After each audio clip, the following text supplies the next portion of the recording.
안녕하세요. 파이어아이 코리아 전송입니다. 지난 3월에 이어서 2021년도 두 번째 시서 포럼을 진행하게 되었습니다. 저희가 처음에 했었던 시서 포럼 지난 3월 이후에 국내외적으로 많은 보안 사건 사고가 있었습니다. 하지만 저희가 눈여겨봐야 될 두 가지 이벤트가 있습니다.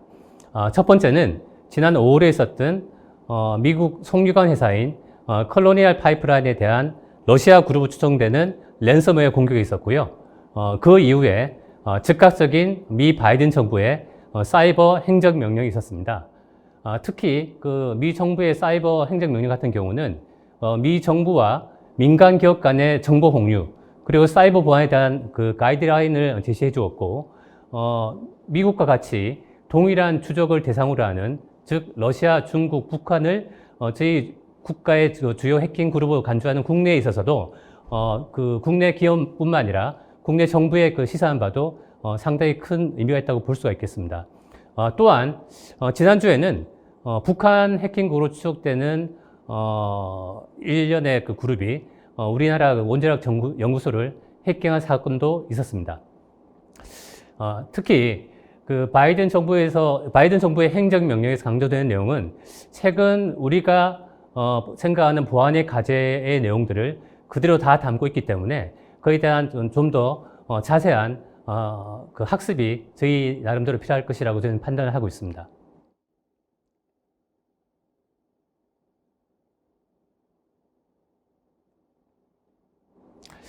특히 오늘의 보안에 있어서는 예전에 저희가 구분했던 여러 가지 기준 자체가 상당히 모호해지고 그 경계가 없어졌다고 볼 수가 있습니다. OT나 IT, 군사, 정치, 경제, 기술 또는 국가 간의 경쟁이냐 아니면 금전적인 이익을 위해서 해킹을 하느냐 이러한 부분들의 경계가 없어지면서 실제로 존재하게 되는 부분들은 공격, 침해, 그리고 탐지, 방어 이러한 부분들만 존재하게 되었다고 말씀드릴 수가 있습니다. 그럼 여러 가지 상황이 혼재하는 이런 보안의 위협 속에서 우리의 보안을 좀 더 견고하게 안전하게 진행하기 위해서는 지금과 같은 여러 가지 정보를 수집할 수 있는 글로벌 인텔리전스가 아주 중요한 부분이 됐다고 말씀을 드릴 수가 있습니다. 저희가 오늘 준비한 내용에는요, 앞서 말씀드린 컬로니얼 파이프라인 랜섬웨어 공격뿐만 아니라 최근 국내에서 진행됐던 여러 가지 사이버 공격에 대한 유형, 그리고 보안 그룹과 한 회사 내에서 보안 그룹과 비보안 그룹 간의 어떤 그런 인식에 대한 동기화 등과 같은 그런 내용을 중심으로 저희가 준비를 해보았습니다.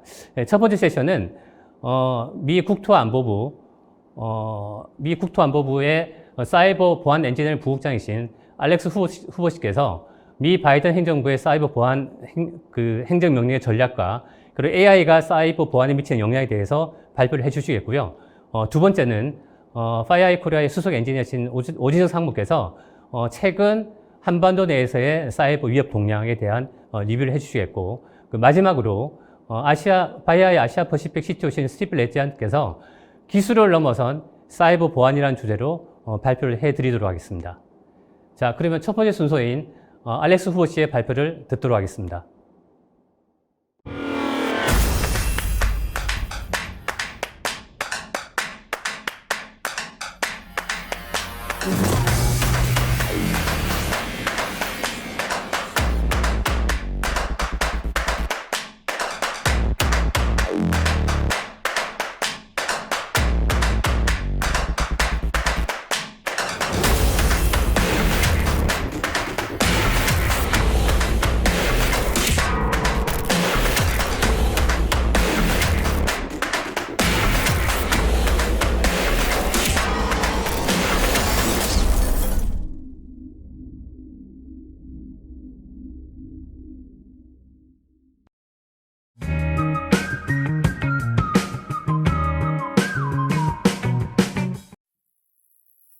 안녕하세요. This is Alex Hoover, the Science Fellow for the U.S. Embassy at Seoul, on loan from the Department of Homeland Security Science and Technology Directorate, where I serve as Associate Director for Physical and Cybersecurity Engineering.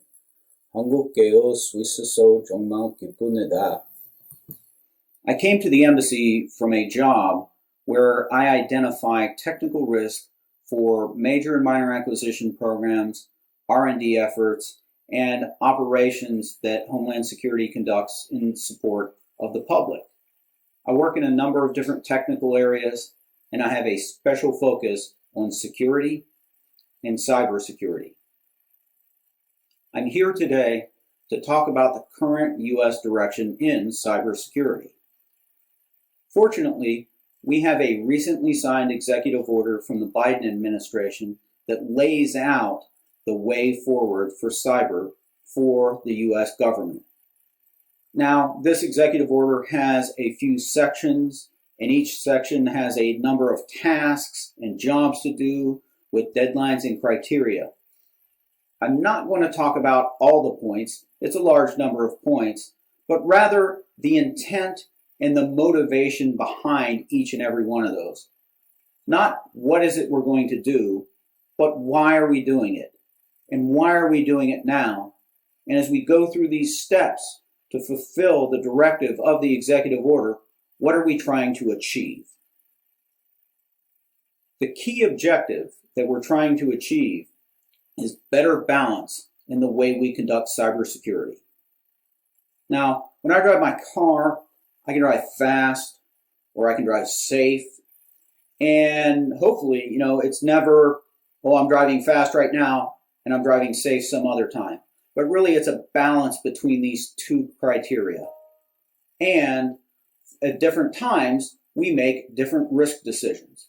If I'm late and something important is going on, I might drive a little bit faster with a little less focus on safety.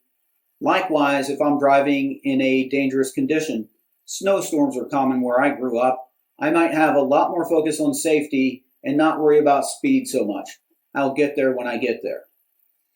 Now, these type of risk balancing decisions are very similar to the ones we make when we field IT systems. Ideally, we would deploy everything now, and it would go everywhere to all customers, and it would cover all use cases, all functions, everything, boom, now, and it would be perfectly stable. It would do everything correctly. It would function in situations that we didn't even know about when we designed the software. And of course, it will be secure so that the people using it are safe, their data is safe, and the outcomes from using those systems are safe. Now, that's making everything Pri 1, and when everything is priority 1, nothing is priority 1. It's not balanced. The executive order asks for best practices, recommendations, processes, and technology to achieve that balance. These things are familiar to me, they're familiar to you. You are cybersecurity professionals, you work in this field, and in the US, we have something called the Risk Management Framework, the RMF. It's provided by the National Institute for Standards and Technology. It provides a set of basic steps and a framework under which we conduct cybersecurity. So we have standards for cybersecurity. The RMF provides a framework of processes that we can execute. And we have standards and processes for risk management.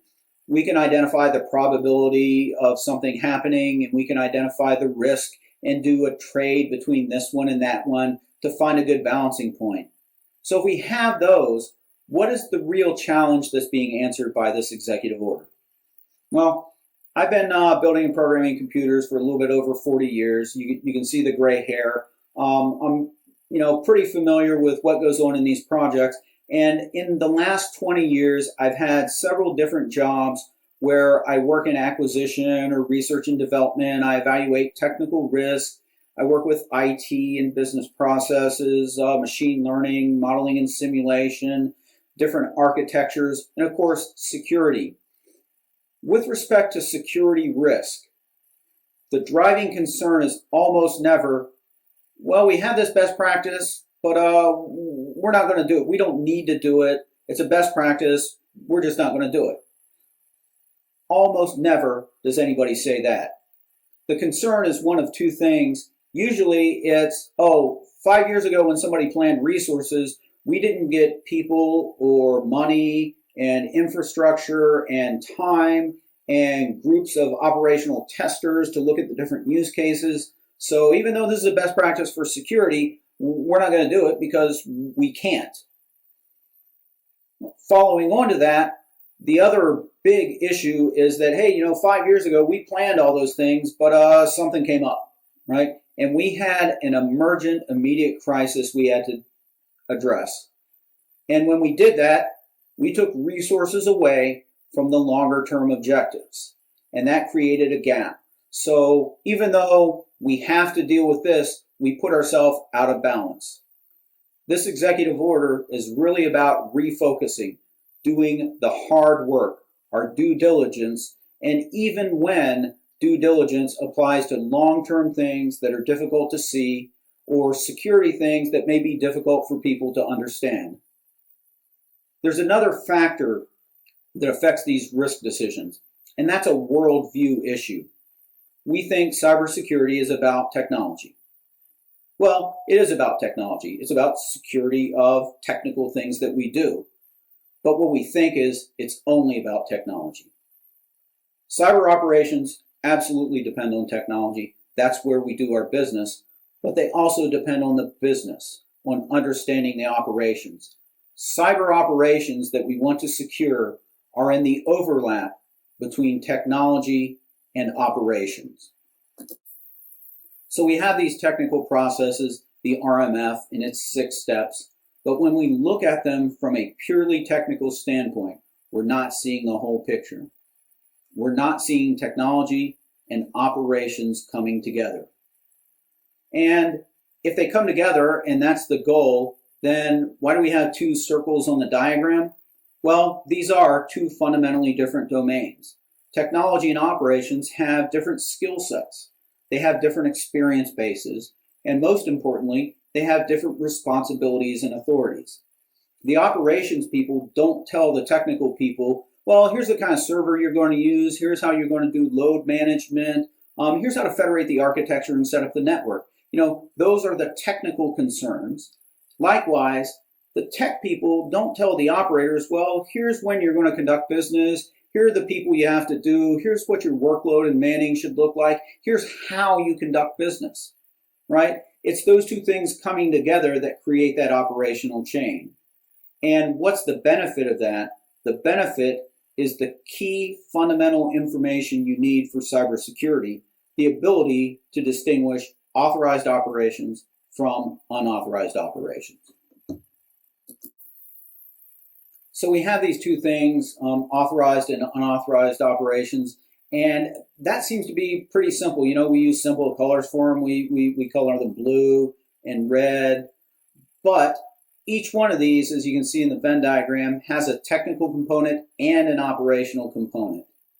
The technical side represents the is. What is going on? What are people doing? What did they do over there or over here? The operational side represents should. What should be going on? How should things be happening? What should that behavioral profile look like? When those things are not together, we only look at one side or the other, we can only detect things in retrospect. The executive order tells us that's not good enough anymore. So usually the detection of something like this goes, hey, we saw a real world indication of compromise, and then we went back and looked at the logs and looked at all the technical data, and yeah, sure, there it was. So why couldn't the SOC, the Security Operations Center, why couldn't they catch that before it happened, or at least before it was completed? Well, the thing is, the Security Operations Center are not business process experts, and we haven't been doing a good job bringing the tech and the ops people together so that they get told what do normal authorized operations look like. Now, let me give you an example. I've seen a lot of systems in 40 years or the last 20 where we say, hey, this is a 24/7 system, 24 hours a day, 7 days a week. And a lot of times that's actually correct. Sometimes we say it and it's not, but a lot of times it is correct. It's correct, but it's not really enough. So if you go back to this idea of the blue and the red, and you say, hey, we have 24/7 ops, where do you draw the line between authorized and unauthorized operations? You don't have any idea, right? So when we tell the tech side, hey, we're 24/7, again, we're not incorrect, but we're not coming together. We're not giving them sufficient information. You know, what are odd hours? Do people work every day? Do organizations work every day? What's the order of access? How does access evolve over time? How should people be behaving? Are there times when we should have external communications and sensitive information operations going at the same time? Maybe there are, maybe there aren't, but the answer to that doesn't lie in the technical side, it lies in the operational side. So if we have this kind of gap between technical understanding of what is and operational understanding of what should be, how do we bridge this gap? Well, we focus on those core processes, the ones that are identified in the executive order, and specifically NIST has a good guidance for us. We look at Tier 1 and Tier 2. So in this tier diagram, we have Tier 1, 2, and 3. At the bottom, Tier 3 is where the RMF lives, where those 6 steps execute their technical process. But they are dependent upon this other information flowing down from Tier 2 and from Tier 1. Now, as opposed to the Tier 3 processes, we have a lot of guides in there. We have a lot of thought-provoking things that we should think through. We have best practices, that kind of thing, very detailed for the RMF. Tier 1 and 2 don't have explicit processes. And the reason they don't is because you kind of can't have an explicit process for governance and for the business process.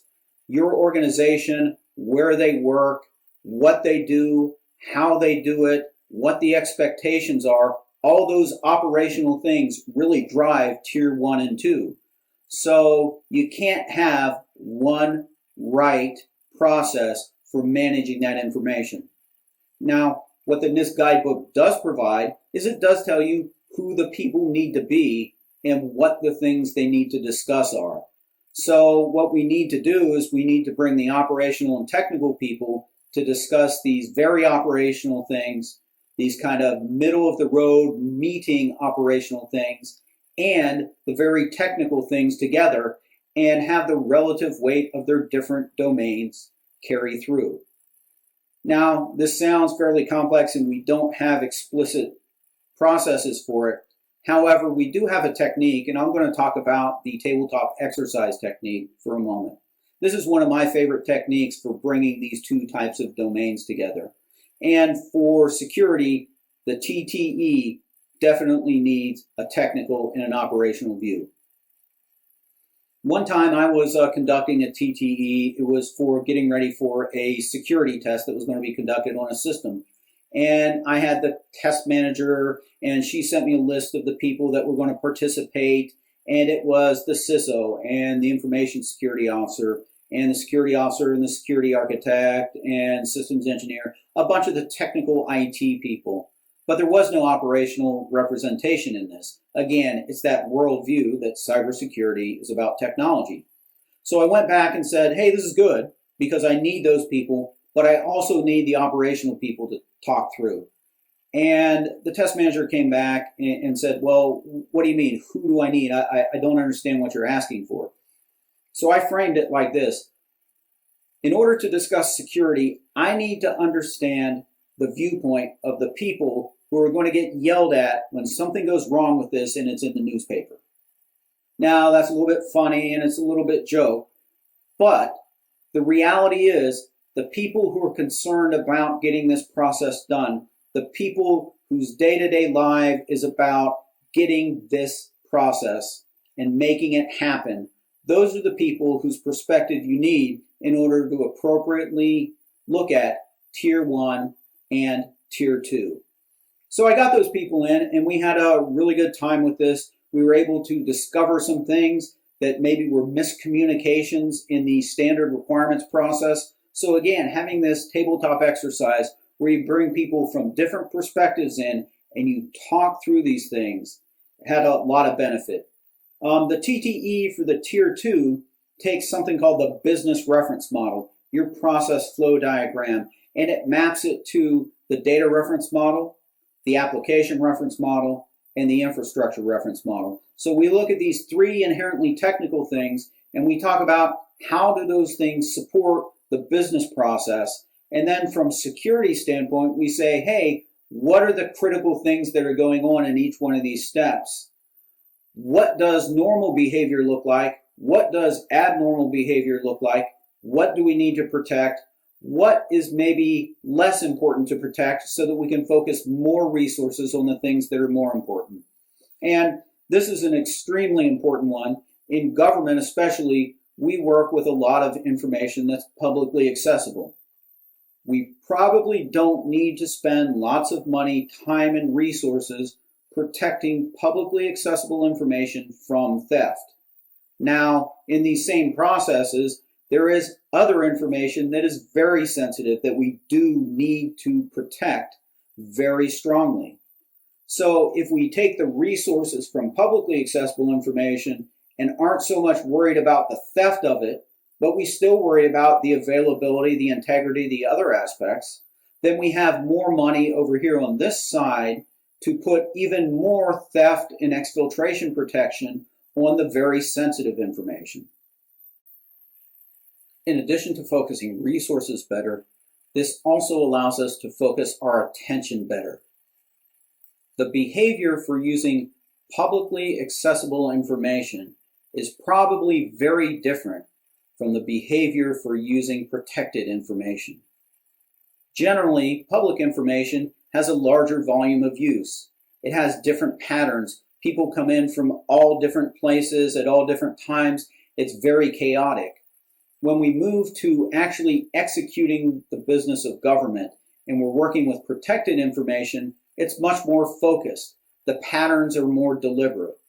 So what we don't want to do is take these very easy to understand patterns and throw them into the same bucket with these very chaotic and difficult ones.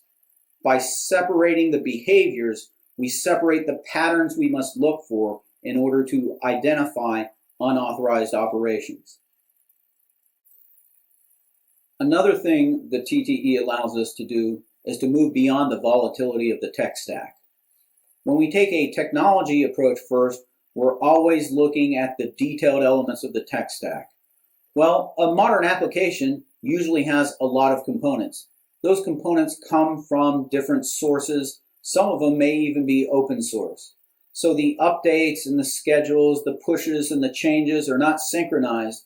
There's a lot of churn going on day to day. The business processes don't have that type of volatility. They're much more stable.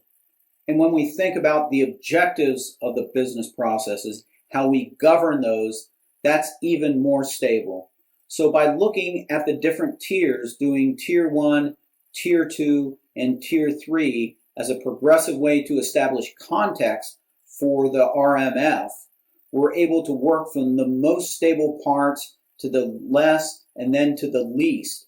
That gives us solid context, and we don't have to change things every time some piece of the tech stack changes. And quite honestly, we don't have the resources to change things every time a part of the tech stack changes. Instead, we can use the focus from the Tier 1 and the Tier 2 to drive and determine when we must make a change in response to a technical change in the tech stack.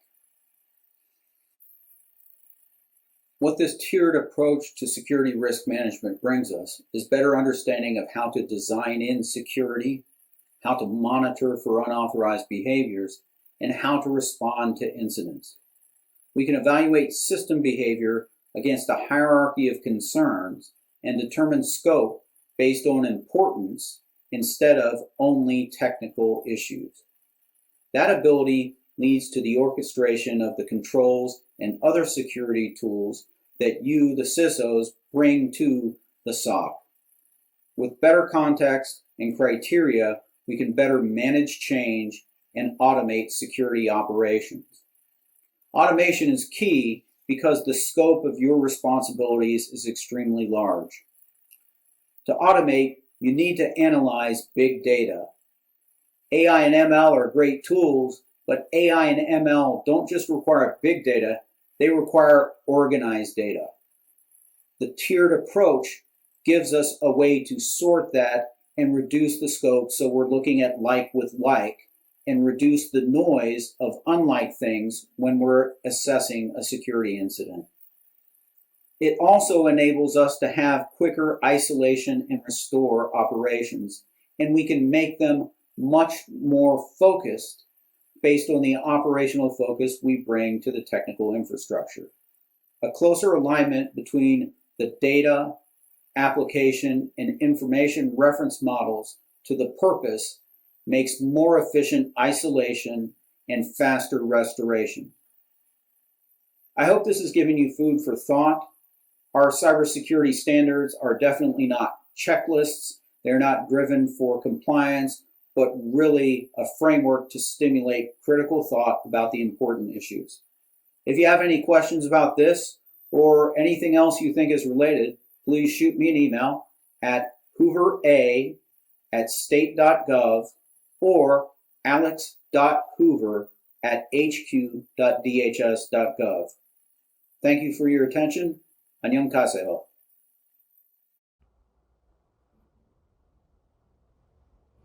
네, 알렉스 씨 발표 잘 들었습니다. 바이든 미 행정부의 보안 행정명령에 대한 리뷰를 해봤는데요. 주로 알렉스 씨가 드린 말씀은 그 내용에 있어서 어떤 how와 why에 대한 부분이 많았었습니다. 제가 조금 보완적으로 그 what에 대한 부분을 좀 말씀드리려고 그러는데요. 크게 이제 한국의 입장에서 봐서는 한 두 가지 정도의 포인트를 저희는 생각을 해야 될 것 같습니다. 첫 번째로는 미국 내의 크리티컬 인프라스트럭처 같은 경우는 크리티컬 인프라스트럭처에 대한 보안과 정보 공유에 대한 부분이 하나 있고요. 또 다른 하나는 서플라이 체인과 또 서플라이 체인에 따른 플레이북에 대한 내용입니다. 첫 번째로 미국의 크리티컬 인프라스트럭처, 즉 수도, 전기, 교통, 공공 같은 경우는 한국과는 달리 대부분 다 민간 기업에 의해서 운영되고 있습니다. 그 얘기는 지금 행정명령에 남아있는 크리티컬 인프라스트럭처에 대한 이 가이드 자체는 그 산업에 대한 가이드뿐만 아니라 그 기업에 대한 가이드라고 저희가 볼 수가 있습니다. 이는 국내에도 동일하게 제공될 수 있기 때문에 그 가이드가 무엇인지 나중에 시간 되시면 한번 들여다보시고 같이 좀 연구를 할 필요가 있다고 판단이 되고요. 두 번째로는 서플라이 체인과 플레이북입니다. 지금 국내의 많은 제조기업들은 미국을 주 시장으로 해서 저희가 생산 활동과 기업 활동을 하고 있습니다. 그런 측면에서는 한국의 제조기업들은 미국의 입장에서는 서플라이 체인에 속한다고 볼 수가 있습니다. 그 얘기는 다시 말씀드리면은 지금 바이든 행정부의 보안, 사이버 보안 행정명령 중에서 서플라이 체인과 플레이북에 대한 가이드 자체는 한국 기업이 미국에서 사업을 하기 위한 그런 보안 가이드로 저희가 생각을 할 수가 있습니다. 이 세션 이후에 저희가 좀 더 많은 정보를 저희가 공부를 하게 될 거고요. 그리고 그에 대한 부분 정보를 얻게 되면은 고객 여러분들과 그 내용을 같이 공유할 수 있도록 하도록 하겠습니다. 특히 지금 많은 부분들 how에 대한 그리고 why에 대한 부분들은 균형과 갭 그리고 갭을 메꾼 여러 가지 방법론에 대해서 말씀드렸고요. 행정명령에 남아있는 많은 내용들은 그들이 생각하는 대상으로 하는 추적이 규정이 되어 있습니다.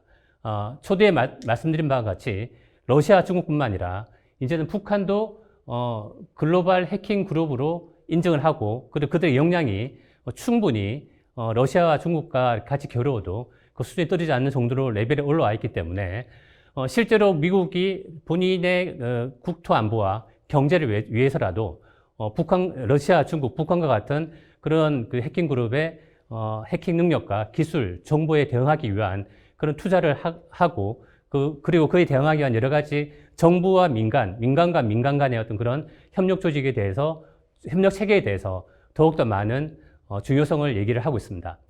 우리 입장에서 본다 그러면은, 이제는 북한을 단순한 예전에 했던 아주 전통적인 오래된 그런 추적을 볼 게 아니고, 글로벌 해킹을 하는 글로벌 해킹 기업으로 간주를 해야 됩니다. 그 얘기는 우리의 보안 대응 수준 자체도 이제는 북한만 대상으로 한 게 아니고 그 대상으로 한 북한 자체가 글로벌 레벨로 올라왔기 때문에 우리가 글로벌 레벨의 인텔리전스와 기술과 관제 그리고 그에 대한 대응을 할 수 있는 전략이 필요한 시점이라고 판단됩니다.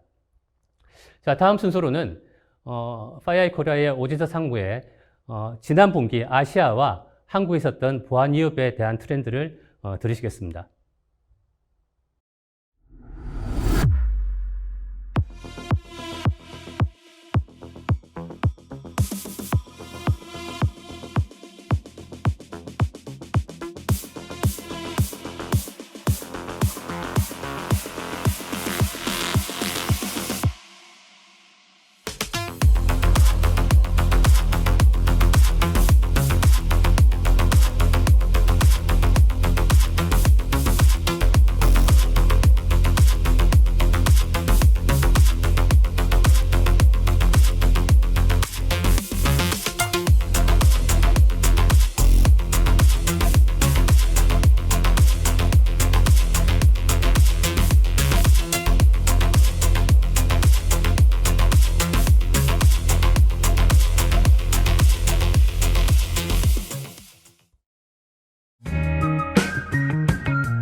안녕하십니까. 파이어에서 기술을 담당하고 있는 오진서 상무입니다. 이번 시간에는 제가 지난번 시소 프로그램도 말씀을 드렸는데요. 지난 분기에 대한 어떤 아시아와 한국에 대한 위협 동향에 대한 어떤 리뷰를 한번 말씀드려볼까 합니다. 파이어는 전통적으로 많이 말씀드렸지만 위협 인텔리전스에 대한 많은 노하우와 여러 가지 경험치를 갖고 있습니다. 그래서 그걸 통해서 저희가 이런 위협에 대한 내용들을 좀 더 쉽게 전달하기 위해서 파이어의 트레 스코어를 가지고 어떤 기준을 가지고 매 분기 어떤 지역에서 어떤 국가에서 어떤 산업군에서 얼마만큼의 위협이 어떤 일이 벌어졌는지를 좀 스코어링하는 기준을 갖고 있는데요. 그 스코어를 기준으로 지난 분기와 지지난 분기와 지난 분기에 대한 분석을 좀 말씀을 드리겠습니다. 편하게 들으시면 될 것 같고요. 왼쪽에 보이시는 차트는 아시아 퍼시픽, 에이펙에 대한 아시아 전체에 대한 위협 스코어이고 오른쪽에 보이는 부분이 한국에 대한 스코어라고 보시면 되는데 왼쪽에 보시는 것처럼 아시아의 스코어도 5.7에서 6.6으로 그 다음에 한국의 스코어도 5.9에서 6.3으로 많이 올라간 걸 볼 수 있습니다. 올라갔다는 이야기는 더 많은 위협이 존재한다는 이야기고요. 그리고 두 부분 다 올라갔지만 한국은 조금 작게 올라갔지만 실제로 그래프 차트로 보면 변화가 좀 있습니다. 변화의 의미는 저희가 위협 스코어를 산정하는 기준을 세부적으로 말씀드릴 수 없겠지만 핵티비즘, 그 다음에 인포메이션 오퍼레이션, 그 다음에 스테이트 스폰서, 그 다음에 파이낸셜 게인이라고 하는 네 가지의 어떤 위협의 종류를 가지고 그리고 그 각각의 위협이 얼마나 자주, 얼마나 크게 일어나느냐를 측정해서 스코어를 내는데요. 한국의 경우를 보면 핵티비즘이나 인포메이션 오퍼레이션, 그러니까 어떤 정보전이나 아니면은 정치적인 목적을 가진 행동보다는 뭔가 스테이트 스폰서를 통해서 국가의 후원을 받아서 하는 공격의 위협이라든지 아니면 금전적인 목적의 위협들이 한국을 향해서 많이 타겟팅 되어 왔다. 이거는 지난 분기보다 이번 분기가 좀 더 잦은 빈도수로 들어왔다라고 확인해 볼 수 있습니다. 산업군별로 보면 아시아와 한국은 좀 구분되는데요. 아시아 퍼시픽, 에이펙의 경우는 두 분기가 크게 다르지 않습니다. 하지만 한국의 같은 경우에는 한국은 금융권과 화학 소재 산업의 산업군이 위협이 굉장히 증가를 했고요. 지난 분기에 비해서 그 다음에 기술 부분이 조금 내려가고 미디어, 엔터프라이즈 미디어 쪽에 있는 산업군들은 여전히 많은 위협을 받고 있습니다. 해석해 볼 수 있겠지만 앞서 말씀드린 것처럼 파이낸셜 게인, 어떤 그 금전적인 목적을 얻기 위한 목적의 공격들이 많아짐에 따라 금융권 내지는 어떤 산업군, 또 제조 산업군으로 볼 수 있는 화학 소재 산업군으로 많은 위협이 증가하지 않았을까 하고 예상해 볼 수 있습니다. 그리고 어떻게 한국에 들어온 어떤 위협 그룹들이 한국을 대상으로 공격했을까라고 하는 거를 한번 보면요.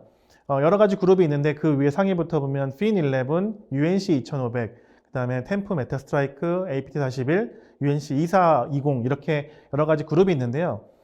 Fin11, UNC 2500, 템프 메타스트라이크, UNC 2420은 전형적으로 파이낸셜 게인을 목적으로 하는 공격 그룹입니다. 말 그대로 공격 자체를 하는 이유가 돈을 벌기 위함이죠.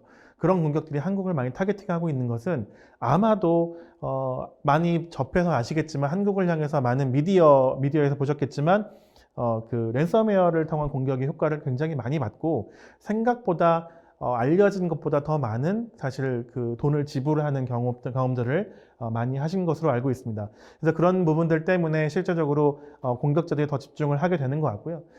이런 모든 것들은 스피어 피싱의 공격의 방법으로 주로 이루어지게 되고 첨부 파일의 형태로 많이 이루어집니다만 첨부 파일과 URL 형태를 보면 기본적으로 한국을 타겟팅했기 때문에 일반적인 G 파일보다는 RG 파일 같은 파일을 많이 쓰게 되고요. 확장자나 파일명에서도 한국 사람들이 인식하기 쉬운 영문보다는 한글로 되어 있는 파일명들을 많이 사용하게 됩니다. APT41이나 APT28 중국과 러시아의 공격 같은 경우에는 지속적으로 국내를 향해서 정찰 활동을 하고 있다고 판단하고 있습니다. 어떤 특정한 목적이라보다는 한국의 동향을 파악해서 어떤 중요한 순간에 자기들의 어떤 이익을 대변하기 위해서 그렇게 활동하는 정황들이 많이 포착되고 있습니다.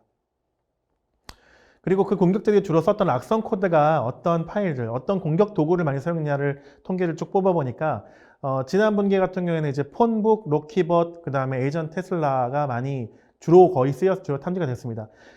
제가 설명을 좀 달아놨지만 폰북이나 로키봇이나 에이전 테슬라는 모두 백도어, 그 다음에 데이터 마이너, 인포스틸러, 정보를 가져가기 위한 목적의 툴들이 공격 도구라고 볼 수 있습니다. 앞선 얘기가 계속 지속적으로 맞아들이는 거죠.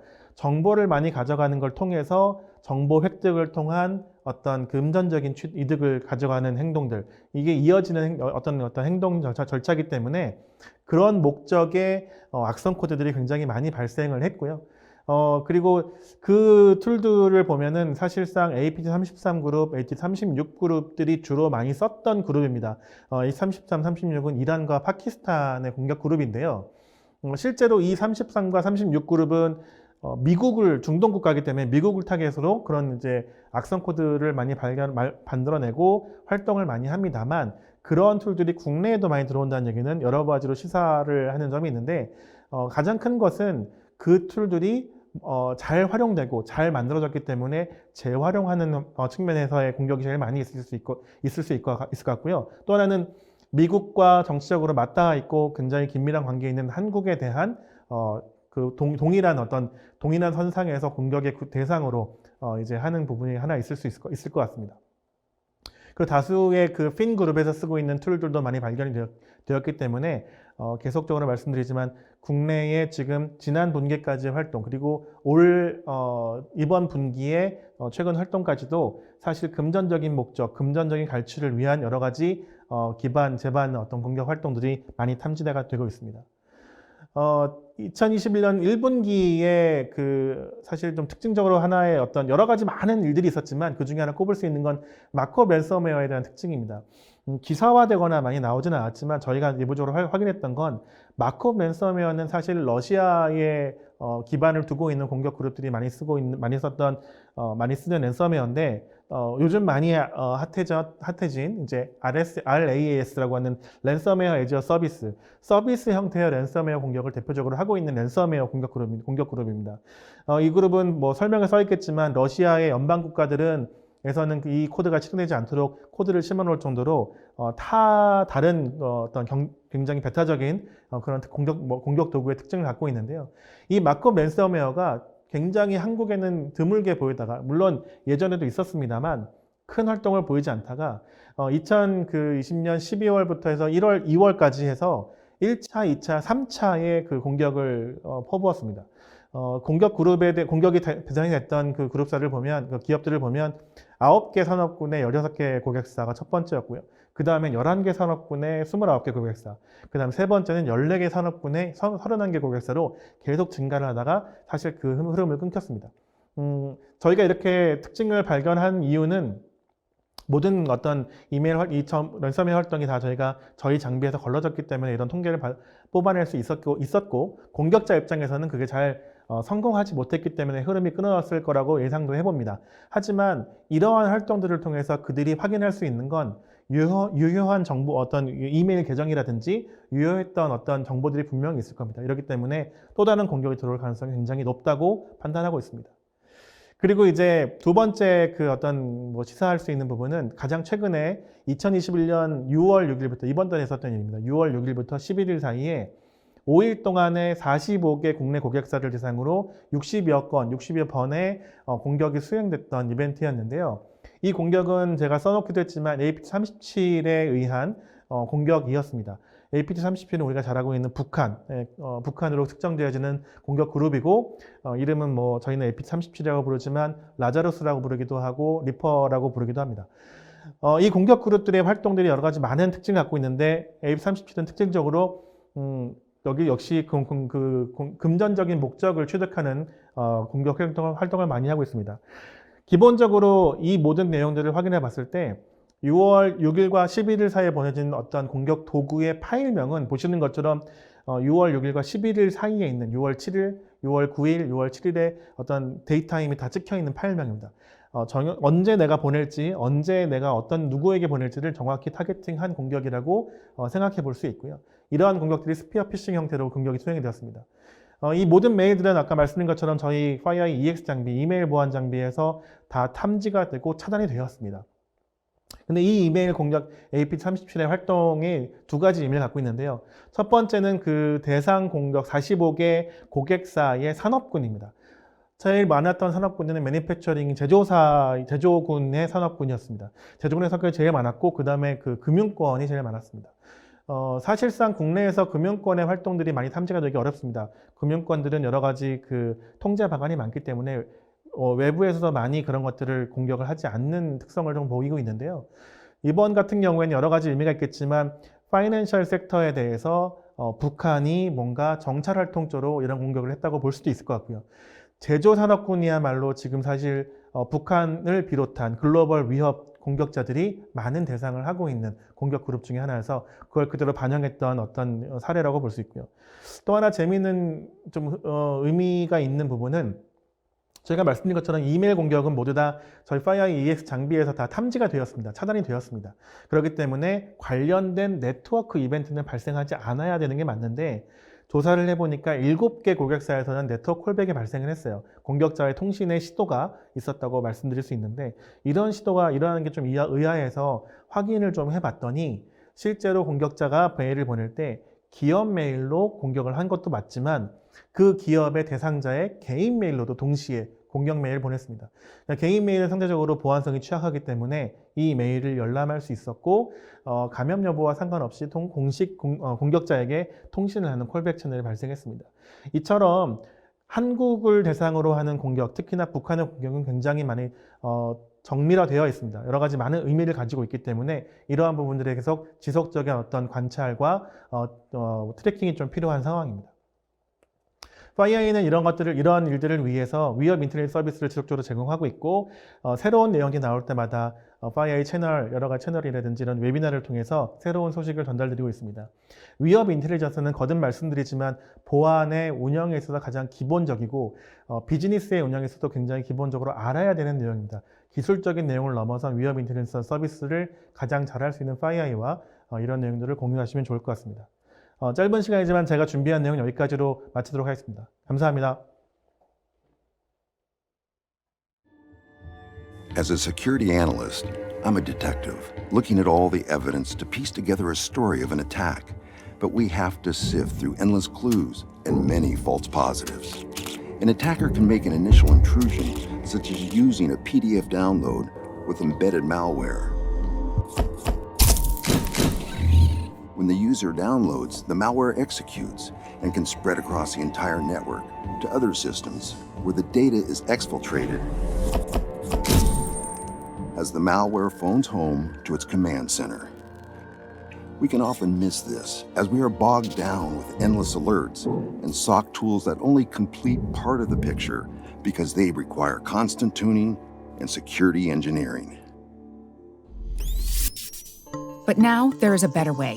I use Mandiant Defense, an XDR engine that uses AI and machine learning to stitch together data from different security controls, because it eliminates the events that don't matter and reveals the incidents that do.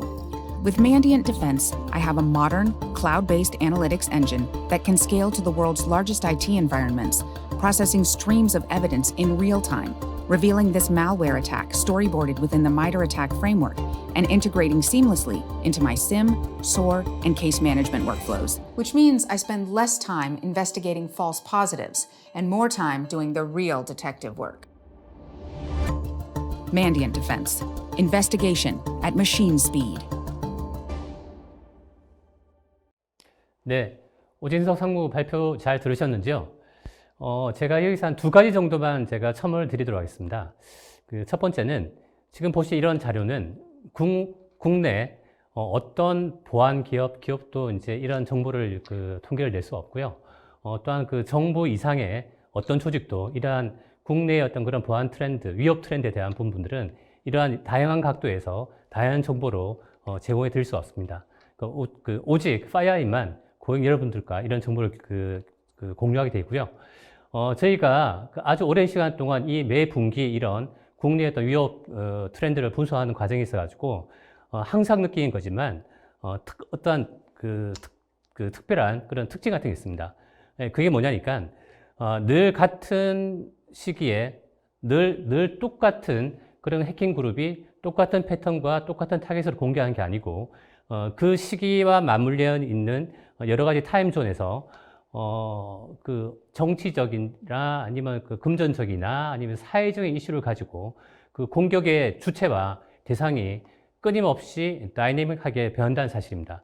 그 얘기는 우리가 시장에 있어서 어떤 보안의 위협을 이제 파악하고 대응할 때 그런 공격의 주체와 목적에 대한 부분들을 저희가 사전에 기존의 정보와 현재의 정보 그리고 향후에 대한 포커싱을 가지고 대응한다 그러면은 우리가 좀 더 효율적으로 효과적으로 우리가 보안에 대응할 수 있는 전략을 저희가 수립할 수가 있습니다. 그게 한 부분이 있고요. 데이터에 기반해서 말씀을 드리게 되면은 앞서 보신 슬라이드 보시면은 두 가지 아주 특징적인 부분들을 이제 말씀드릴 수가 있습니다. 첫 번째는 특정 시기에 상당히 집중화된 북한의 오퍼레이션입니다. 그게 한 부분이 있고요. 또 다른 한 부분들은 전통적으로 저희가 봤을 때 금융권에 대한 공격이나 시도는 그렇게 많지가 않았습니다. 어떤 이유가 됐든 간에 특정 해킹 그룹이 우리나라 금융사를 대상으로 학습을 시작했다고 판단을 할 수가 있습니다. 자, 그 얘기는 다르게 말씀드리면은 북한의 특정 오퍼레이션이나 아니면은 금융기관을 대상으로 하는 특정 해킹 그룹의 그 학습 자체는 어떤 미래 위협에 대한 사전적인 지표로 저희가 인식을 해야 될 것 같습니다. 저희가 좀 더 많은 노력과 연구를 통해서 또 그 정확한 의도를 파악하게 되면은 여러분들과 그 정보를 다시 공유할 수 있도록 하도록 하겠습니다. 자, 다음으로 아시아 CTO이신 스티브 레짠 씨의 발표를 들어보도록 하겠습니다.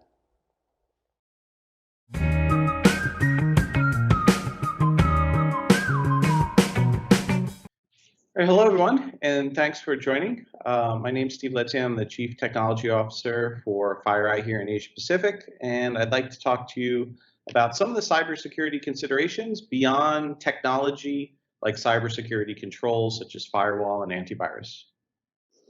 네, 안녕하세요. 여러분 일단 참가해 주셔서 감사합니다. 제 이름은 스티브 레드지안이고요. 제가 파이어아이 아태 지역의 CTO를 맡고 있습니다. 오늘 제 발표는 그 사이버 안보, 그 기술을 넘어선 사이버 보안에 대해서 말씀을 드릴 건데요. 이거는 그런 그런 보안 장비들에 대한 얘기까지 아울러서 제가 말씀을 드리도록 하겠습니다. And so today I'll just give you a quick introduction to who FireEye and Mandiant are.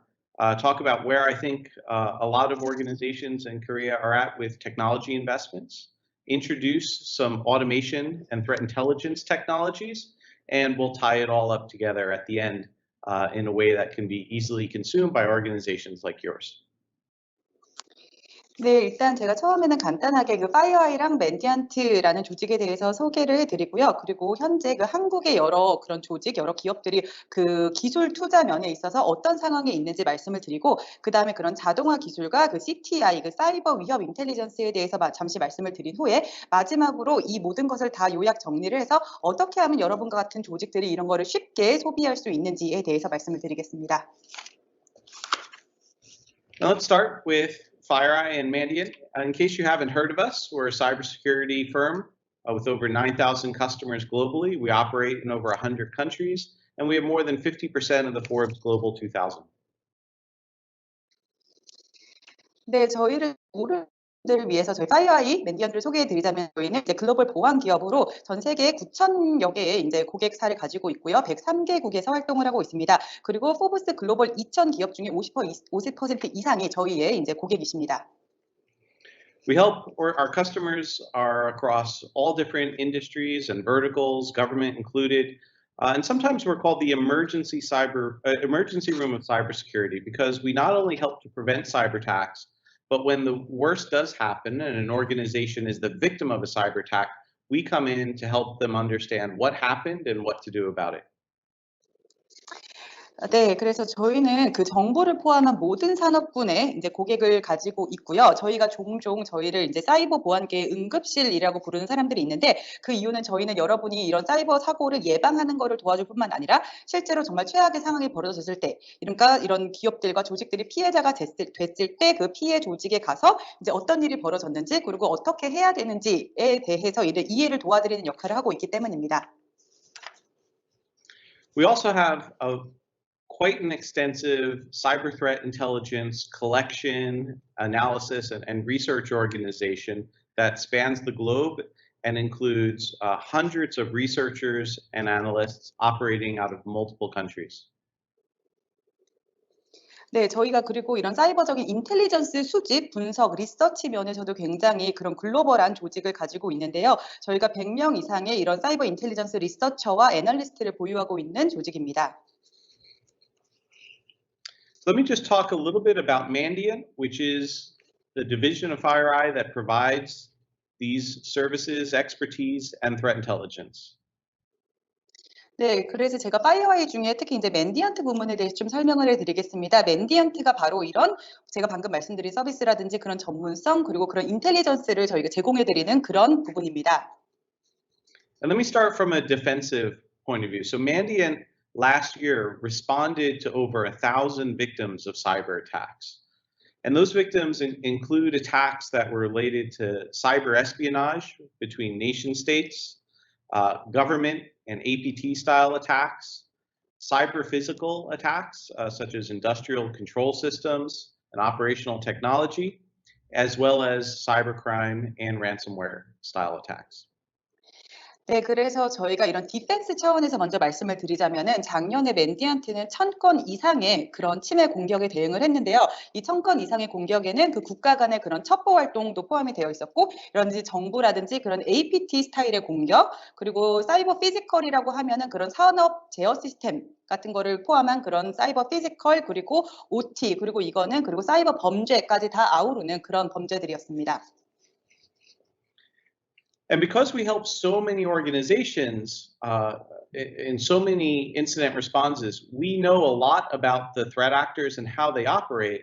And a lot of our customers say, can you help us practice to defend against those types of attacks? So Mandiant will also do offense. We will spar with our customers to test their defenses. And we call these red team engagements. 네, 그래서 저희가 굉장히 많은 조직들에 대해서 그런 많은 침해에 대응해 왔기 때문에 저희가 그런 공격자들에 대해서 정보가 많고 또 공격자들이 어떻게 활동하는지에 대해서 굉장히 잘 알고 있습니다. 그래서 이제 많은 조직들이 이런 공격들을 막는 연습을 하는 거를 도와줄 수 없느냐라는 요청을 하시곤 하는데요. 그래서 저희가 이런 오펜스 활동도 합니다. 이거는 바로 저희 고객사들에 대해서 이제 스파링 파트너가 돼준다고 생각을 하시면 되는데요. 그거를 저희는 레드팀 인게이지먼트라고 부르고 있습니다. Last year, we did over 400 red team engagements. And the first thing a red team tries to do is to break into the network to test their perimeter. And Mandiant's success rate with that is 90%. 9 out of 10 of the organizations that hire us to test their defenses, we're able to bypass their defenses. 네, 그래서 작년만 해도 저희가 그 400건 이상의 그런 레드팀 프로젝트를 수행을 했는데요. 그래서 레드팀 활동에서 가장 첫 번째로 저희가 하는 거는 바로 그 조직의 그 네트워크에 침입을 하는 겁니다. 그래서 그 경계부의 보안이 어떻게 돼 있는지를 보기 위해서 네트워크에 침투를 하게 되는데 이것의 성공률은 90%입니다. 즉 저희한테 이제 방어력을 시험해달라고 저희를 고용한 클라이언트 중에 10 조직 중에서 9개는 저희가 이제 성공을 하고 있다는 뜻이겠죠. But breaking into a network is really just the first step. A red team goes further than a penetration test. And so these clients test us not just to break into their network, but to see if we can if it's possible to impact their business, to steal personal information, to steal intellectual property, to access the CEO's email. So not just a break-in, but business impact. And our success rate with those achieving those mission objectives is 75%. 네, 그렇지만 이런 그런 네트워크에 침투하는 거는 그 레드팀 프로젝트의 첫 단계에 불과합니다. 이거는 이제 그냥 단순한 펜 테스트, 침투 테스트 이상인데요. 저희는 그거 외에 실제로 비즈니스에 임팩트, 영향을 끼칠 수 있느냐를 테스트하려고 하는데, 비즈니스에 영향을 준다고 하면은 이런 개인 정보를 빼낼 수 있느냐, 아니면 이제 지적 재산권에 접근을 할 수 있느냐, 아니면 이런 CEO의 이메일에 접근할 수 있느냐, 이런 등등이 되겠죠. 그리고 이런 테스트의 그 성공률은 75%입니다. Of course, after sparring with us, we of course don't impact the business. We stop before any impact is done, but we tell our clients how we were able to achieve these so that they can fix those problems and protect themselves against the real attackers.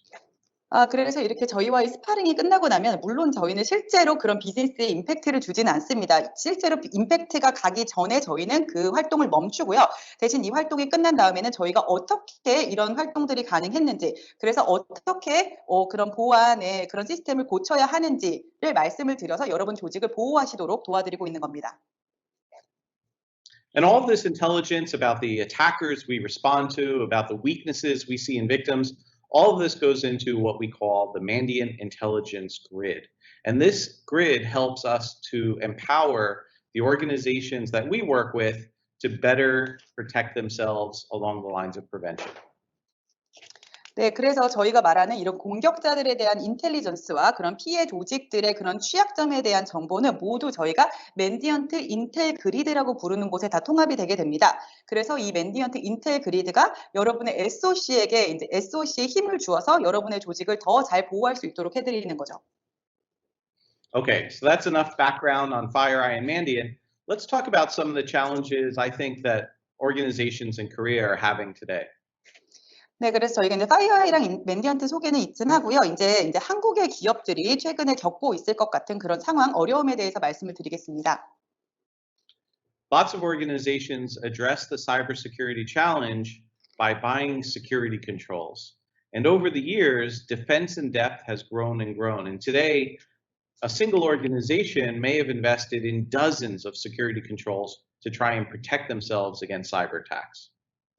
네, 그래서 보통 이런 조직들은 이제 보안에 대해서 이제 대응을 하기 위해서 주로 보안 장비를 구매하는 방식으로 이제 행동을 합니다. 하지만 이런 보안이라는 영역이 굉장히 점점 확장이 되고 있기 때문에 최근은 그냥 한 개의 조직이 그런 한 개의 작은 조직이 수십 개의 그런 보안 장비에 투자를 하고 있는 그런 상황입니다.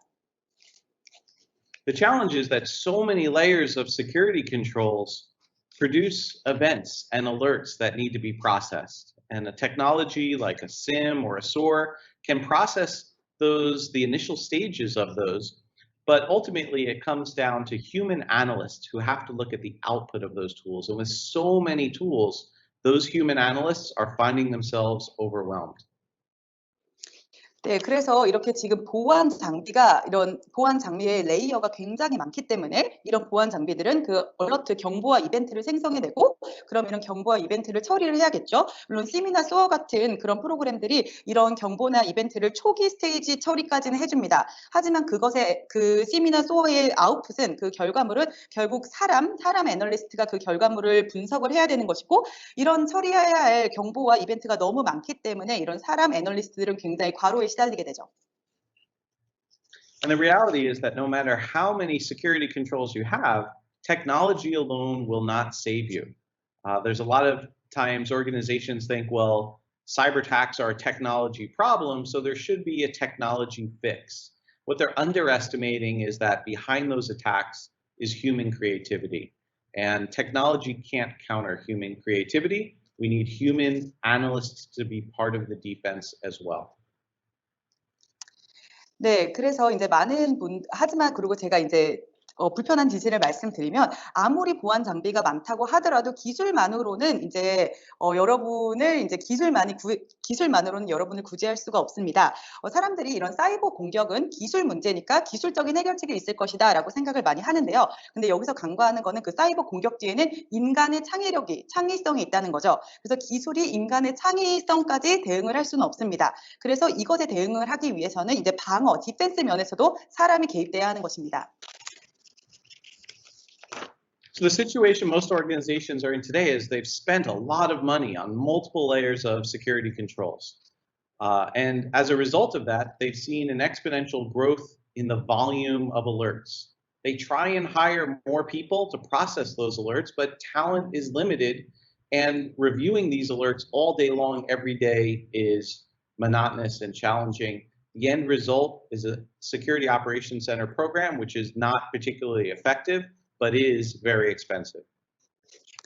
네, 그래서 현재 많은 그런 기업이나 조직들의 상황을 보면은 이미 이런 보안 장비, 그런 여러 레이어의 보안 장비에 수많은 투자를 한 이후입니다. 그래서 이렇게 많은 투자를 했기 때문에 경보의 양이 생성되는 경보의 양이 점점 더 늘어나고 있고요. 그러면 이거를 처리할 사람을 점점 더 많이 채용을 해야 되죠. 하지만 그 유능한 인재를 찾는 거는 굉장히 어려운 일이고요. 또 이거를 단순하게 계속 그 경보를 모니터링하는 일은 굉장히 단조롭고 또 어려운 일입니다. 그래서 이런 상황에서 결국 어떤 결과로 나오냐, 굉장히 비효과적이지만 비용은 많이 드는 그런 SOC 프로그램이 되는 것입니다. So how can we address this? Let me introduce Mandiant Automated Defense.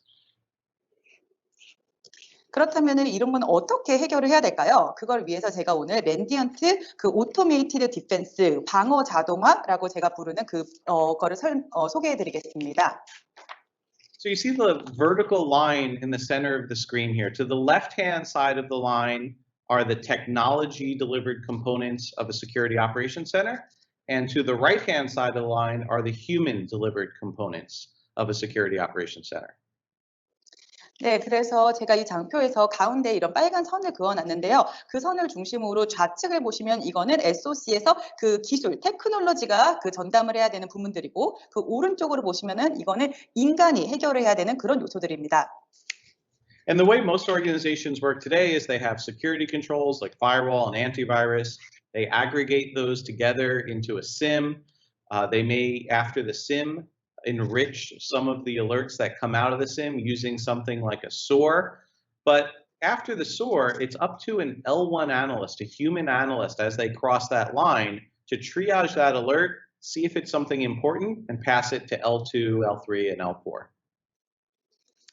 네, 그래서 이제 많은 회사들이 지금 어떤 상황이냐면은 이제 제일 좌측에 있는 여러 가지 보안 장비들이 있죠. 뭐 방화벽이라든지 그 안티바이러스라든지 이런 보안 장비들이 있고요. 그게 다 SIM이라는 프로그램에 이제 통합이 되게 됩니다. 그리고 몇몇 조직들은 이 SIM에서 나온 경보를 좀 더 정보를 이제 더 붙여주는 그런 SOAR를 사용하고 있기도 합니다.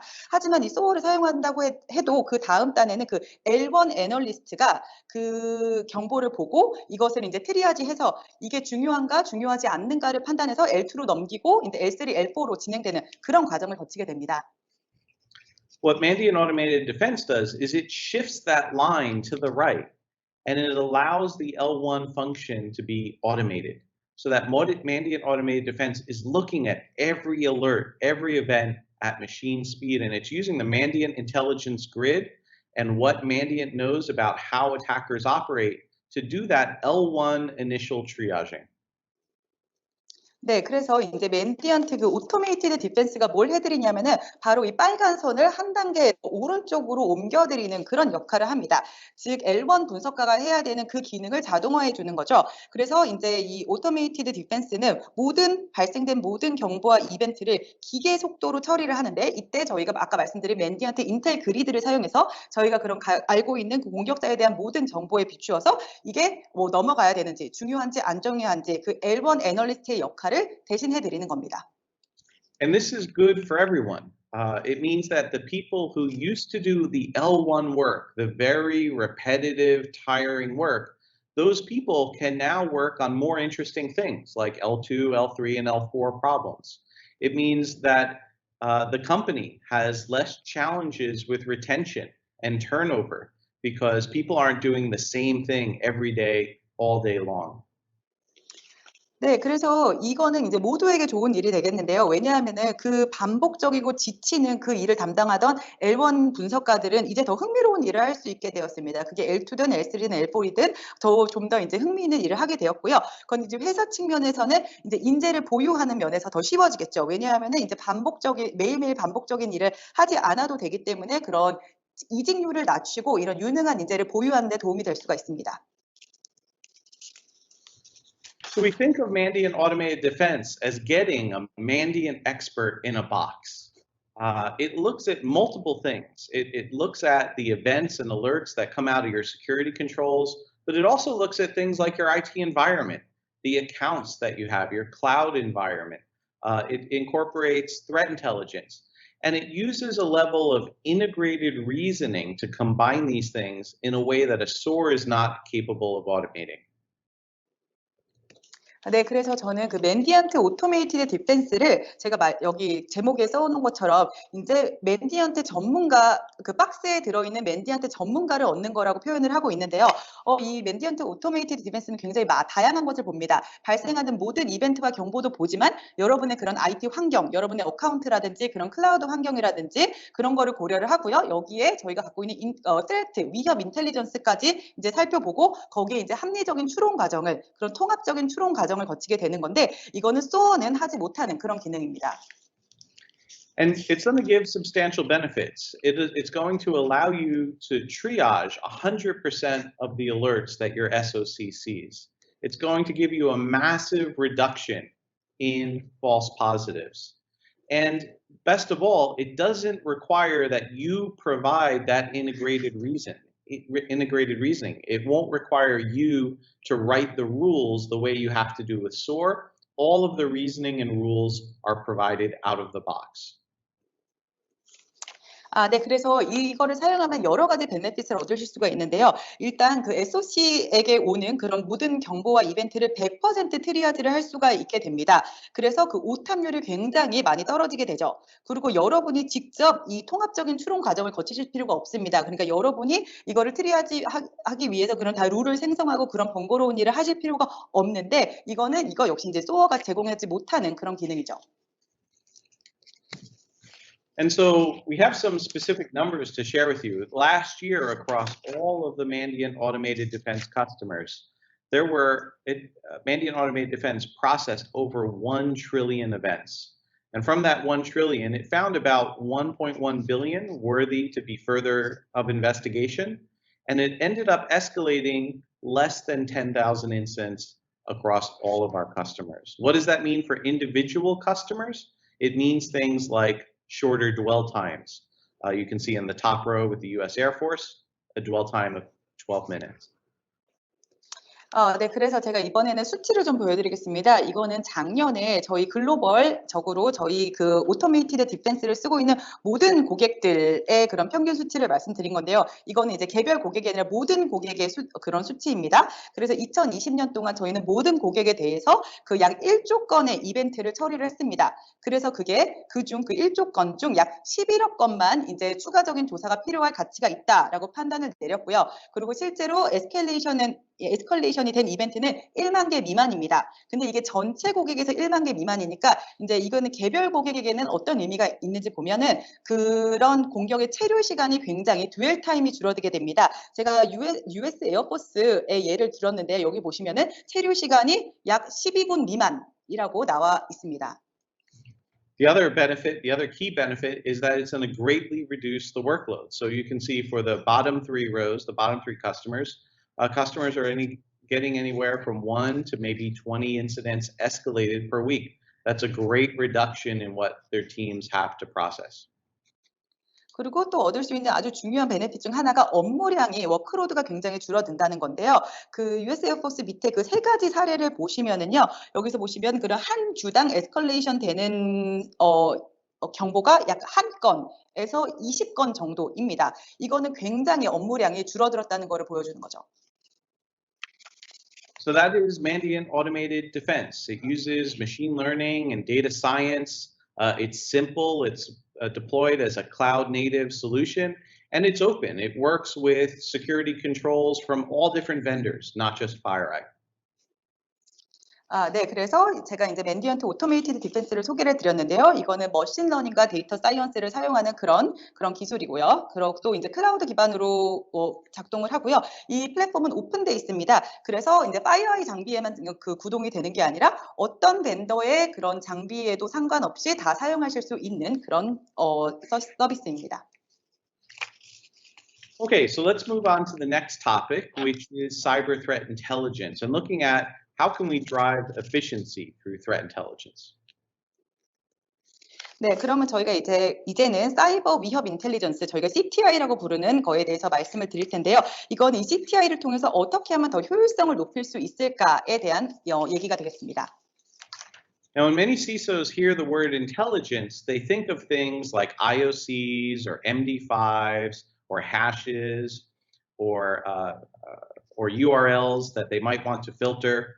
But for FireEye and Mandiant, intelligence goes beyond that. Intelligence is about decision making, informed decision making. 네, 그래서 많은 여기 시소 여러분들이 인텔리전스라는 얘기를 들으면 여러분 이제 필터링을 해야 되는 그런 IOC라든지 MD5, 해시, URL 뭐 이런 것들을 생각을 할 텐데요. 사실 저희에게는 인텔리전스는 그 이상입니다. 인텔리전스는 사실 의사결정에 필요한 거고요. 사실 정보에 기반한 의사결정을 위해서 필요한 겁니다. And if you think about how the military or sports or even businesses operate, they operate and they make decisions based on key information. They prioritize based on that informing. And cybersecurity is no different. US CISOs can make smarter, more effective decisions if you have information about the threat actors and how they operate. 네, 그래서 제가 여기에 이제 그러면 이제 군대랑 뭐 스포츠 팀이라든지 아니면 그런 기업들이 의사결정을 내리는 그런 거를 생각해 보십시오. 다 이제 이런 조직들은 다 어떤 키 정보, 주요 정보에 기반을 해서 의사결정을 내리고 그 정보에 기반해서 우선순위를 매기겠죠. 근데 사이버 보안도 이와 다르지 않습니다. 여러분들은 다 이 정보가 있으면은 더 스마트하고 더 효과적인 그 의사결정을 내리실 수가 있는 겁니다. So let's look at, let's look at an example. And let's look specifically at the DarkSide ransomware. 네, 그러면 제가 예시를 한번 들어보겠습니다. 제가 다크사이드 랜섬웨어를 예시로 들어볼게요. So the screen that I'm showing here is from a tool called Mandiant Advantage, and I'll talk more about Mandiant Advantage in a little bit. Mandiant Advantage is the platform for providing all of the experience and intelligence that Mandiant has, allowing our customers to tap into that and use it in their own organizations. 네, 그래서 제가 이 보여드리는 화면은 그 맨디언트 어드밴티지라고 부르는 그런 툴의 화면인데요. 제가 이거에 대해서는 조금 이따 더 설명을 드리겠지만 이거는 사실 맨디언트가 가지고 있는 모든 경험과 모든 인텔을 저희 고객에게 제공해드리는 그런 플랫폼입니다. 그래서 고객들이 직접 그런 경험과 인텔리전스를 사용할 수 있게 해드리는 그런 플랫폼이죠. Mandiant Automated Defense is part of Mandiant Advantage, and Cyber Threat Intelligence is also part of Mandiant Advantage. So this is a platform for all things Mandiant. 네, 그래서 제가 방금 말씀드린 그런 오토메이티드 디펜스라든지 그런 CTI도 다 이 맨디언트 어드밴티지에 포함이 되어 있습니다. 일부입니다. 그래서 저희가 갖고 있는 그 맨디언트의 모든 것을 담고 있는 그런 플랫폼이라고 보시면 됩니다. So back to DarkSide. So we can see DarkSide is in Threat Intelligence, and there's indicators, hashes, and domains that we can download to make our security controls more effective. But Mandiant Threat Intelligence goes beyond just the indicators. 네, 그래서 이제 다크사이드가 저희의 그런 Threat Intelligence, CTI에 들어 있고요. 그래서 여기 보시면 그런 침해 지표라든지 그런 해시 값이라든지 도메인 같은 게 나와 있기 때문에 이거를 여러분 장비에 다운로드 받으셔서 이제 사용을 하실 수가 있습니다. 하지만 그런 맨디언트의 CTI는 이런 단순한 지표 그 이상입니다. It talks about how DarkSide works as a ransomware as a service affiliate program, and how multiple different threat groups use DarkSide as a way to break into organizations and extort those victims out of money. 네, 그래서 저희 그 맨디언트 어드밴티지를 보시면은 이 그 다크사이드라는 랜섬웨어를 어떻게 이용하는지, 어떻게 작동하는지에 대한 정보도 저희가 제공을 해드리고 있습니다. 이거는 그 랜섬웨어 에서 서비스의 그 어필리에이트 프로그램인데요. 그래서 그 성격과 그리고 어떻게 해서 많은 조직들이 이거를 사용해서 여러 기업의 여러 조직에 침투를 하고 돈을 갈취하려고 하는지, 어떻게 그들이 활동을 하는지에 대한 내용까지 들어 있습니다. So you might be saying, well, what difference does that make? I just want to stop the malware. I just want to stop the dark side ransomware. And as long as I can do that, then I feel safe. So really all I need is the indicators to stop that dark side malware. And if that's your thinking, I would say that there's a more effective way to think of and to reduce the risk around the dark side ransomware. 그렇다면 어떤 분들은 그게 무슨 차이냐? 나는 그냥 단순히 이 멀웨어를 멈추고 싶은 거고 다크 사이드를 그럼 막고 싶은 거다. 그래서 그것만 막으면은 나는 안전하다. 그러니까 나는 이런 침해 지표만 있으면은 된다. 라고 생각을 하시는 분이 있다면은 저는 그것에 대해서 이런 리스크를 줄일 수 있는 더 효과적인 방법이 있다는 말씀을 드리고 싶습니다. So these groups, these affiliates of DarkSide, before they deploy the malware, right, the malware that you want to stop with those IOCs, before they deploy that malware, they first break into networks and they steal credentials and they find the critical servers that would be most painful for that business to lose access to. 네, 그래서 제가 이런 다크사이드 같은 이런 멀웨어의 그런 연계 프로그램, 제가 어필리에이트 프로그램이라고 부르는 것들이 있는데요. 이거는 그런 멀웨어를 설치하기 전에 이런 연계 프로그램들이 여러분의 네트워크에 먼저 침투를 합니다. 그래서 여러분 조직의 크레덴셜을 이제 탈취를 하고요. 어떤 게 제일 중요한 서버인지, 어떤 데 우리가 들어가야지 여러분의 비즈니스에 가장 큰 영향을 주게 될지를 이제 파악을 하게 됩니다. And here are three of the affiliates that Mandiant Threat Intelligence tracks. So we name them UNC, or Uncategorized Cluster of Activity. And you can think of them as different threat actors, different threat groups. And you can see that these different threat groups all use different tools and different capabilities for the part one, the intrusion part of the attack. Now, they all align on part two, which is the deployment of ransomware. But when you're defending against attacks, you don't want to start the defense on part two. You want to start your defense on part one. 네, 그래서 제가 여기에 세 가지의 어필리에이트 툴을 보여드리는데요. 저희가 추적하고 있는 다크사이드의 어필리에이트입니다. 그래서 저희는 그걸 UNC라고 부르고 있는데요. UNC는 Unclustered Attacker, Unclustered 그룹이라고 보시면 됩니다. 그래서 그냥 쉽게 말하면 어떤 공격자 그룹이라고 보시면 되고요. 이 각각의 UNC들은 그 1차 부분, 즉 침투를 하는 파트 1에서는 다른 툴과 다른 역량을 사용을 합니다. 근데 파트 2, 바로 그 멀웨어를 설치하는 그 부분에 있어서는 다 일치를 하는, 다 동일한 멀웨어를 사용을 하는데요. 여러분이 만약 그 멀웨어를, 그 공격자를 멈추고 싶다면은 그 파트 2에서 시작을 하고 싶지는 않으실 겁니다.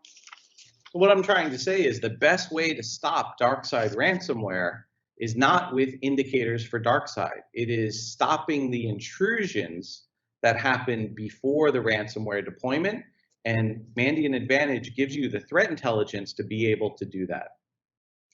네, 그래서 여러분이 이제 효과적으로 그런 다크사이드, 그 랜섬웨어를 막고 싶으시다면은 그 다크사이드의 IOC를 사용하시는 게 아니라 사실 그 이전에 그 침투에 사용되는 그것을 막으셔야 되는 겁니다. 그리고 그 파트 1에 사용되는 그런 지표와 그 정보, 인텔리전스를 저희 맨디언트 어드밴티지가 이제 제공을 해드리고 있습니다.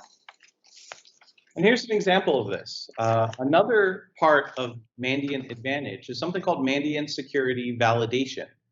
And I talked about before defense and offense, right? So if you think of defense as getting IOCs, offense would be getting the specific attacks that these groups use so that you could test them in your environment to see how effective your security controls are at detecting and preventing them.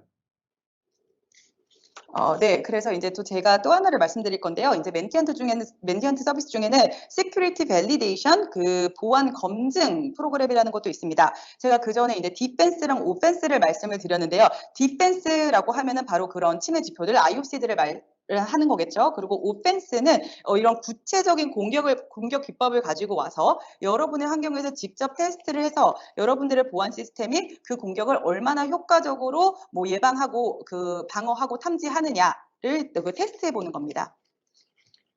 And this is a way to make threat intelligence actionable.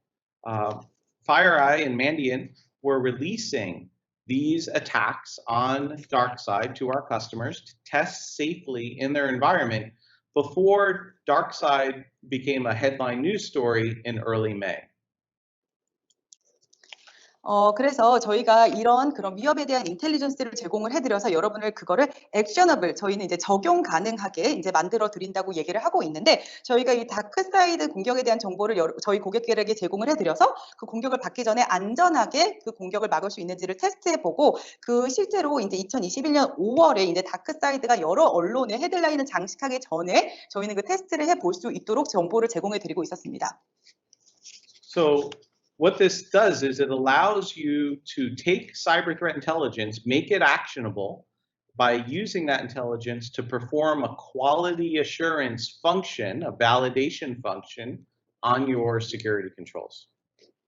네, 그래서 다시 요약해서 말씀을 드리자면은 그런 이 CTI, 그런 사이버 위협 인텔리전스를 이제 적용 가능하게 액셔너블하게 만들어 드린다는 것은 여러분의 환경에 대해서 양질의 그런 여러분의 보안 시스템에 대한 검증을 해드리는 그런 기능을 제공해 드린다는 겁니다.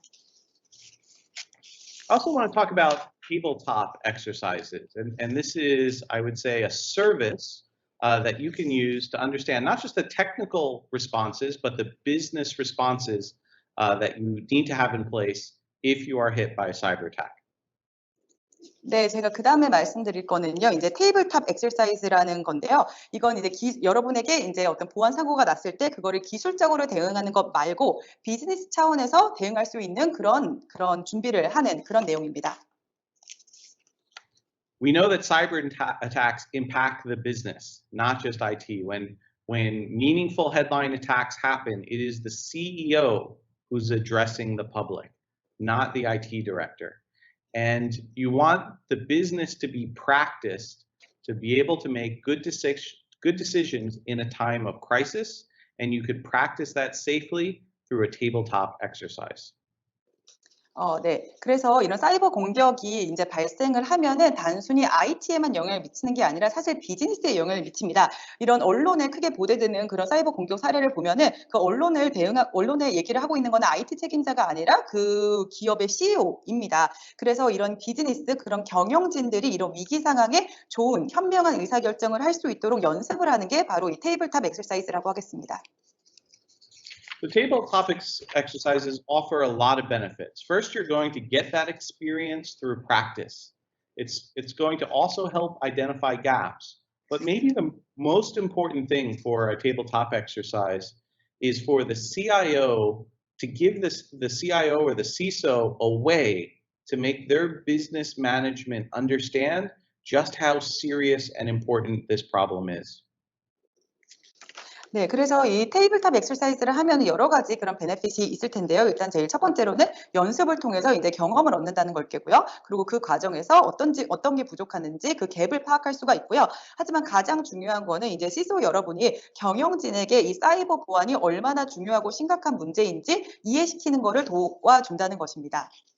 Today, if you're a CISO and you feel that your executive leadership doesn't understand your challenges, doesn't understand how serious the risks could be from a cyber attack, a tabletop exercise is a great way to open their eyes and to get them to understand that this is a real problem and to help them to understand that they need to give you resources to better protect your organization.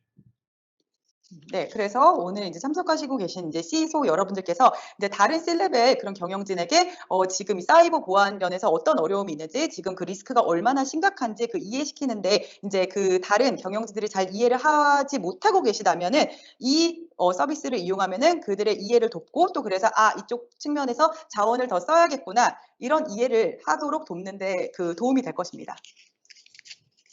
So now let's put it all together. Cyber threat intelligence, security validation, and Mandiant automated defense. 그렇다면 이 모든 거를 다 합쳐보도록 하겠습니다. 그런 위협 인텔리전스, 그리고 보안 검증, 밸리데이션, 그리고 맨디언트 오토메이티드 디펜스를 다 합쳐보도록 하겠습니다. At FireEye, we offer these capabilities to our customers through a platform we call Mandiant Advantage.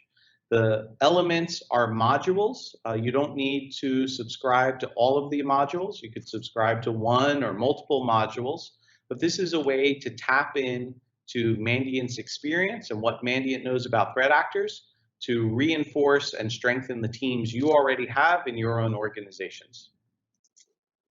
네, 그래서 저희는 이런 서비스들을 다 맨디언트 어드밴티지라는 플랫폼을 통해서 제공을 해드리고 있는데요. 이거는 모듈로 구성이 되어 있기 때문에 이 모든 것을 다 구독하실 필요는 없고 뭐 한 개의 서비스만 구독한다든지 뭐 필요한 몇 개의 서비스만 구독한다든지 하실 수가 있습니다. 그래서 이 플랫폼을 통해서 맨디언트가 가지고 있는 모든 경험과 지식을 여러분의 팀의 그 역량을 강화하시는데 이용을 하실 수가 있는 겁니다. And Mandiant Advantage has a free tier. So I've put a QR code here. The QR code will compose an email, and you can send that email to us. It'll pre-populate that email, and we will get you a free tier access to the threat intelligence portion of Mandiant Advantage.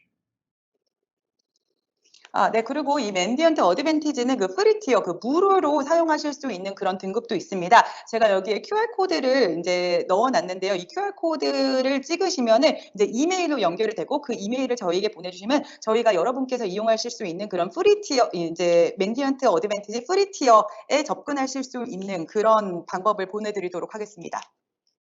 The free tier offers lots of interesting information. As new headlines break, we often put information that is related to headline news in the free tier as well. So we feel there's a lot of value in it. If it's something you as a CISO might not use directly, feel free to forward this email to your teams and request that they have access to this threat intelligence, and we can help to provision their access to the free tier as well. 네, 그래서 이 프리 티어에도 굉장히 흥미로운 정보가 들어 있습니다. 그런 언론에서 크게 알려진 그런 중요 사건에 대한 정보도 있고요. 그 사건과 관계된 여러 정보들도 들어 있습니다. 그래서 이제 시소 본인이 이거를 사용할 필요는 없다라고 생각을 하시면요. 여러분의 팀에게 이메일을 포워딩 해주시면은 그 여러분의 팀원들이 저희 그 프리 티어를 사용하실 수 있도록 액세스를 그 팀원에게 이제 제공을 해드리도록 하겠습니다. With that, I think I'm just about out of time. I hope that we gave you some ideas of how you can strengthen your cybersecurity without necessarily having to buy yet another security control. We can look at Mandiant automated defense, we can look at cyber threat intelligence, we can look at security validation, and we can look at tabletop exercises, all as ways focused around experience and intelligence to help strengthen an overall security posture. 네, 그래서 제가 시간이 다 된 것 같은데요. 제가 여러분께 이제 또 다른 보안 장비를 구매하지 않고 여러분의 보안을 강화할 수 있는 그런 방법에 대한 아이디어를 좀 제공해 드릴 수 있는 시간이었으면 좋겠습니다. 제가 말씀드린 것 중에 그 오토메이티드 디펜스도 있었고요. 그 위협 인텔리전스, 그리고 보안 검증, 그리고 테이블탑 엑서사이즈 같은 게 있었는데요. 이게 다 그 경험과 지식을 통해서 여러분의 보안 태세를 한층 더 강화할 수 있도록 그런 도와드리는 서비스가 되겠습니다. Thank you, everyone, and have a great day ahead. 감사합니다. 네, 그럼 경청해 주셔서 감사합니다. 네, 스티브 레짠의 발표 잘 들으셨는지요? 지금 저희가 스티브 레짠의 발표를 보시게 되면은 그 고도화되고 그리고 변화하는 그 위협에 대응하기 위한 파이어에 대한 솔루션을 말씀을 드렸고요. 특히나 보안 사고를 보는 우리의 시각에 대한 시사점이 크다고 보아집니다. 보안 사고를 하면은 기술의 실패, 탐지의 실패가 아닌 이것이 하나의 비즈니스 임팩트, 비즈니스 데미지로 봐야 되는 관점에 대해서 말씀을 드렸습니다. 이 또한 그 TT, 테이블탑 엑서사이즈를 통해서 보안 그룹과 비보안 그룹 간의 사항에 대한 인식을 동기화시킴으로써 우리의 보안성을 더욱더 높일 수 있는 방법이라고 말씀드릴 수가 있겠습니다. 자, 이것으로 저희가 준비한 내용은 모두 마쳤습니다. 저희가 세 가지 세션을 말씀을 드렸는데요. 이 세 가지 세션을 간통하는 공통의 메시지가 있습니다. 정보의 공유와 협업을 통한 보안성 향상, 그리고 실천 가능한 인텔리전스를 통한 보안성의 향상, 크게 두 가지로 말씀을 드릴 수 있을 것 같습니다. 저희 파이어아이는 여태까지 그려왔던 것처럼 이런 협업의 하나의 그 구성원으로서 고객 여러분들의 보안성 향상을 위해서 최선을 다할 것을 약속을 드립니다. 자, 세션을 마치기 전에요. 여러분이 보시는 창 우측에 보시면은 저희가 설문지를 하나 준비해 놓은 게 있습니다.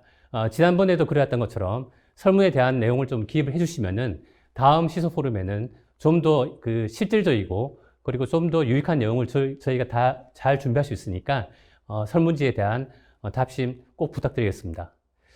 긴 시간 경청해 주셔서 정말 감사드립니다. 9월 말경에 3분기 시소 포럼에서 다시 뵙도록 하겠습니다. 감사합니다.